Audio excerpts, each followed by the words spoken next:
সরিষার হলুদ ফুল বাংলার প্রকৃতির এক অপার সৌন্দর্য। এটি শীতকালীন ঋতুতে বাংলাদেশের গ্রামগঞ্জে এক অপরূপ দৃশ্য তৈরি করে। হলুদ রঙের সরিষার ক্ষেত দিগন্ত জুড়ে ছড়িয়ে পড়ে, যা মানুষের মনকে প্রফুল্ল করে তোলে। সরিষার ফুল শুধুমাত্র সৌন্দর্যের প্রতীক নয়, এটি কৃষি অর্থনীতিতেও গুরুত্বপূর্ণ ভূমিকা পালন করে।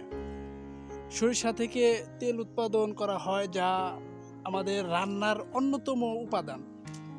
তাছাড়া সরিষার ফুল মৌমাছিদের মধু সংগ্রহের একটি প্রধান উৎস।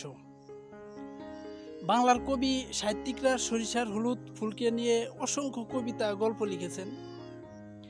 এই ফুল গ্রামীণ জীবনের শান্তি ও ঐতিহ্যের প্রতীক হিসেবে বিবেচিত।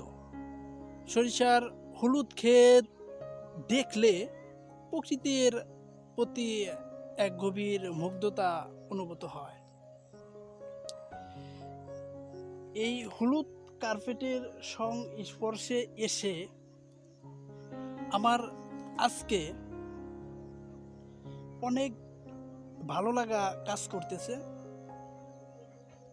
আপনারাও চলে আসুন এই হলুদ কার্পেটের সংস্পর্শে এসে মনকে প্রফুল্ল করে দেন।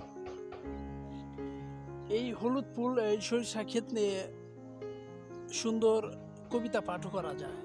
গায়ের মেয়ে লাল শাড়ি পরে, হাতে যেন সেই ফুলের পরে, হলুদের মাঝে মিশে যায় প্রাণ, গ্রামের সৌন্দর্য নিখুঁত এক টান। এই ফুল শুধু রঙের খেলা, প্রকৃতির এক অমৃত মেলা।